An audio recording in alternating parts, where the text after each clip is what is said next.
जब कयामत की तमाम छोटी और बड़ी निशानियां पूरी हो जाएंगी तो कयामत कायम होना शुरू हो जाएगी। कयामत की शुरुआत सुर फूंकने से होगी। सुर एक सींग है जिसमें फूंक मारी जाएगी। सुर फूंकने वाले फरिश्ते हजरत इसराफील अलैहिस्सलाम है, और हजरत इसराफील अलैहिस्सलाम जब से पैदा हुए हैं अल्लाह तबारक व ताला के हुक्म से सुर अपने मुंह पे रखे हुए हैं। और जिस दिन खालिक कायनात की तरफ से सुर फूंकने का हुक्म होगा उस दिन हर जान मौत की माजा चक चुकी होगी, चाहे वह परिंदे, चरिंदे, कीड़े मकोड़े, हैवनात, जिन्नात, फरिश्ते, इंसान। उसके अलावा आसमान फटकर पिघले हुए तांबे की तरह सुर्ख हो जाएगा। सूरज और चांद दोनों बेनूर होकर इकट्ठे कर दिए जाएंगे और सितारे बेनूर होकर बिखर जाएंगे। जमीन अल्लाह ताला के खौफ से बुरी तरह हिचकोले खाने लगेगी। पहाड़ इस तरह रेजा रेजा कर दिए जाएंगे कि बिखरे हुए गर्दों गुब्बार मालूम होंगे। दरियाओं और समुद्रों का पानी आग से भड़क उठेगा और जो कुछ भी इस दुनिया में जान की तरह से बाकी होगी सबको फना किया जाएगा, यहाँ तक कि आखिरी वह जान जो इसराफिल अलैहिस्सलाम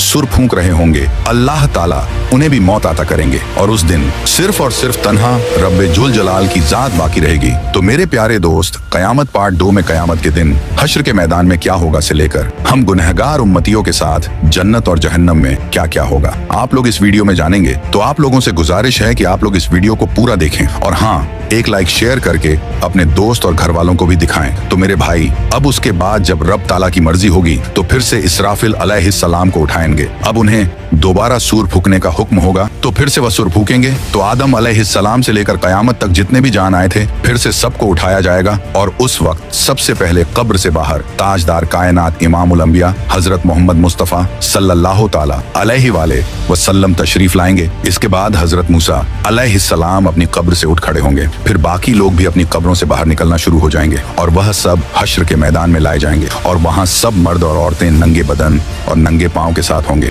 लेकिन खौफ और दहशत की वजह से किसी को किसी दूसरे की तरफ देखने का होश भी नहीं होगा, क्योंकि महशर की मैदान में सूरज 10 गुना ज्यादा तेज होगा और हर आदमी को यूं महसूस होगा कि सूरज जमीन से कुछ गज के फासले पर है। धूप की सख्ती की वजह से लोग पसीने में डूबे हुए होंगे और उस दिन 7 किस्म के आदमियों को अर्श का साया नसीब होगा। नबी पाक सल्लल्लाहु ताला अलैहि वसल्लम ने इरशाद फरमाया कि धूप और प्यास की वजह से लोग तड़प रहे होंगे, कोई किसी का हाल पूछने वाला ना होगा। इस हालत में कई हजार साल गुजर जाएंगे। फिर आखिर लोग परेशान होकर आपस में मशवरा करके हजरत आदम अलैहिस्सलाम की खिदमत में पेश होंगे और कहेंगे, ऐ हमारे अब्बा जान, आप हमारे साथ कदम आगे बढ़ाइए और अल्लाह के हुजूर अर्ज कीजिए कि ऐ अल्लाह, इस सख्ती को बर्दाश्त करना मुश्किल है, आप हमसे हिसाब ले लीजिए ताकि हमें जाना कहाँ है वहां जल्दी पहुंच जाएं। यह तंगी हमारी बर्दाश्त से बाहर है। मगर हजरत आदम अलैहिस्सलाम उस वक्त यह कहते हुए इनकार फरमा देंगे कि नहीं, मैंने भूल की वजह से एक दाना खा लिया था और उस दाने की वजह से 300 साल तक रो रो कर माफी मांगता रहा। हदीस पाक में आया है कि पूरे इंसानों के जितने आंसू हैं वे सारे के सारे 10वां हिस्सा हैं और 9 हिस्से आंसू हजरत आदम अलैहिस्सलाम के उन 300 सालों में निकले और उसके बाद अल्लाह ताला ने उनकी तौबा को कबूल फरमा लिया। इतना रोए और माफी मांगने के बाद और तौबा कबूल हो जाने के बाद आखिर उन्होंने बैतुल्लाह शरीफ बनाया और 30 हज पैदल चल करके। मगर कयामत के दिन वह फिर भी फरमाएंगे, नहीं, मुझे अल्लाह रब्बुल इज्जत के सामने जाने में शर्मिंदगी महसूस हो रही है। गौर कीजिए कि हजरत आदम अलैहिस्सलाम की तौबा की कबूलियत का भी फैसला आ चुका है, लेकिन बंदा अपने की पर पछताता है। जब कयामत के दिन हमारे जद्दे अमजद का ये हाल होगा तो हम लोग जब अपने गुनाहों को लेकर जाएंगे और बगैर तौबा के मर जाएंगे तो हमारे लिए कयामत के दिन अल्लाह रब्बुल इज्जत के सामने खड़ा होना कितना मुश्किल होगा। उसके बाद हजरत आदम अलैहिस्सलाम तमाम इंसानों को कहेंगे कि आप लोग हजरत नूह अलैहिस्सलाम के पास चले जाएं। लिहाजा सारी मखलूक हजरत नूह अलैहिस्सलाम की तलाश में लग जाएगी। जब नूह अलैहिस्सलाम मिलेंगे